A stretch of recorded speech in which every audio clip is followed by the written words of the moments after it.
The first use case we're going to have a look at in the light of compliance is the segregation of duty. What we have here is the claims process. And the compliance rule here is that the person that releases the funding details, the step that we see here, cannot be the same person that is approving the payment. Now the way to do this in Apromore is simply by choosing a filter, go into the part filter, and using an eventually follows, where we say release funding details, eventually followed by approve payment. We add the require field to that, and we are looking for pathways between these two activities that are done by the same resource. So we're retaining the cases that are performed by the same resource. We click OK, and we see that we have quite an extensive problem here. We've got 194 cases where this segregation of duty is violated. We click OK, and we see the 194 cases. Now what we can do is have a further investigation on what's truly happening behind the scenes. Who is causing these problems? To do so, I go back to my filter setting here. I add a new filter, and in this case I use an event filter. So I'm not slicing horizontally, I'm not slicing out complete cases, but I just want to retain some of the events in the process. And in this case, it's release funding details and approve payment. I want to retain those events. I click OK. I still got the same amount of cases, but when I click OK here and I go back to the process, you'll see that just part of the process is saved here. And everything else, of course, as usual, when we use the filters in the Apromore Process Discoverer, everything else is recalibrated related to the cases, the variance, and the case duration. The reason I filtered these particular events because what I want to do now is change the perspective. I changed the perspective to resources, and I can now see the resources that are violating my segregation of duty policy. These are Marcelo Dumas and Marlon La Rosa. It's not always that we have to do an expensive change of organization. Sometimes just a quick chat to some of your resources can help, or maybe a slight change in the training or onboarding procedures. This is a quick overview of the segregation of duty, where without any code, we found where the segregation of duty policy was violated, and above all, who violated that particular procedure.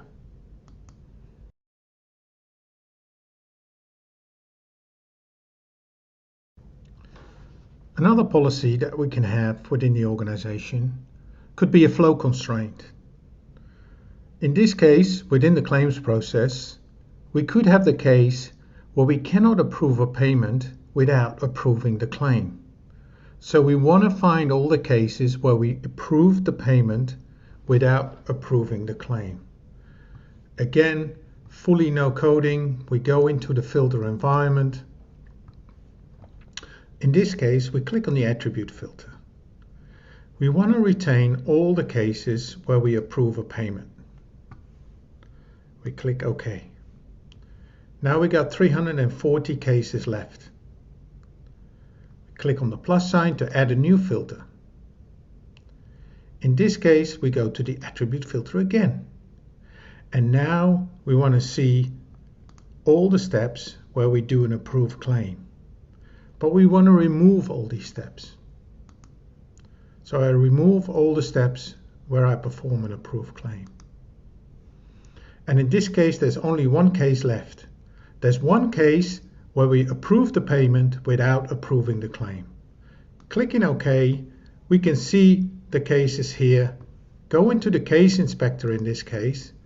Clicking on that particular case, I can go to approve payment.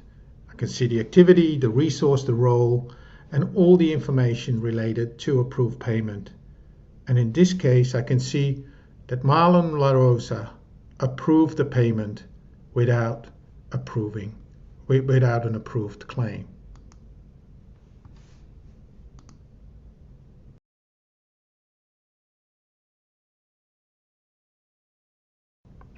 The next policy is related to an SLA constraint, which is based on time.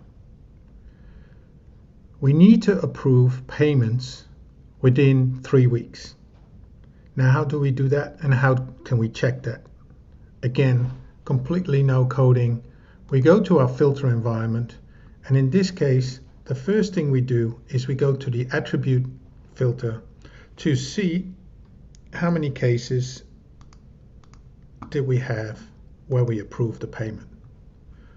So 55% of the cases we approved the payment. So now we're only looking at approved payment. I'm now adding a new filter, which is based on performance. And what I can do here is have that set to 3 weeks. So now I'm having all the cases that I've paid that are within 3 weeks. So I'm retaining the cases that are within 3 weeks. So you can see here there are some cases that are outside of my SLA, and I can see that already. I click OK and click OK again, and here I see all the cases that are within my SLA. Going back, I can easily save this, and I can say cases within SLA. Now I can come back to the log file and reuse this filter many times.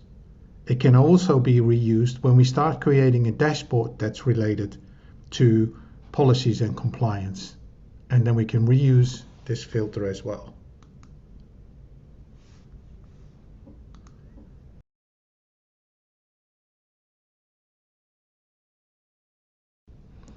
Another part of your policies and conformance could be that you want to check your human-centric models against the log data that you uploaded, against the data from the systems. To do so, we can select a process model, claims management, and at the same time select a log file. By right-clicking, I can now get the option to check conformance. Whilst opening this, it will lay out the process itself and the log file that it discovered. By clicking on each of the variants here, it will show me the path traveled through the process. Clicking on the information at the top right, it will give me the color coding that it uses to explain the elements and the paths traversed. When it's red, an element did not appear in the model, which happens, for example, when I click on 36. We can see we approved an assessment, we finalized the assessment, but instead of just verifying claim, it goes to verify claim, close the assessment, and does verify claim again. So we can see easily how we're traversing through the model process based on the data coming from the log file.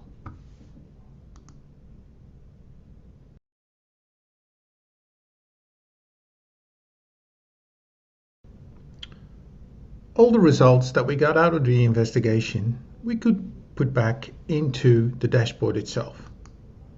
I'm clicking adding a tile to a new dashboard, go into advanced, click on filter log, and find the saved filters. So I can now say, all right, I want to have a look at all the paid claims that didn't have an approved claim itself. I'll double click on that, click OK, apply, and there I've got my number of cases. And I can then add a new tile where I can say the same thing. Add to this, to the filtered log, go and find my saved criteria, go and have a look, and maybe I want to have all the paid claims that didn't have an approved assessment, and apply that as well. And of course, these are the cases, and I can add a subtitle.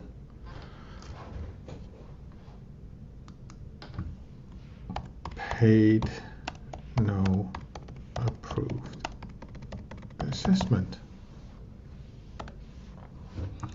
I can give it a different color coding. I can look at percentages instead of values. There are different ways for me to put this information back to the customer. We had a session already in the first use case about how to build dashboards and how to reuse them. This is just an easy way to get all the information that you saved during your investigation back into your dashboard and create a dashboard that's really related to compliance, or even a part of your dashboard that is related to compliance and the findings you had. Of course, we at Apromora don't really understand, but sometimes customers, especially business users, they don't want to log into the Apromore platform. For these specific use cases, we have APIs to get the information out of the platform. And we can relate that back to things like voice activation on your phone, for example, which makes it easy to get the information, maybe related to policies and compliance, maybe related to performance, maybe related to other things in the platform, back onto your mobile device and SMS the data easily to a particular user. Hey Siri, how many violations are there for the segregation of duty policy? There are 4 cases that violate the segregation of duty policy. Would you like for me to text the case numbers? Yes. One sec.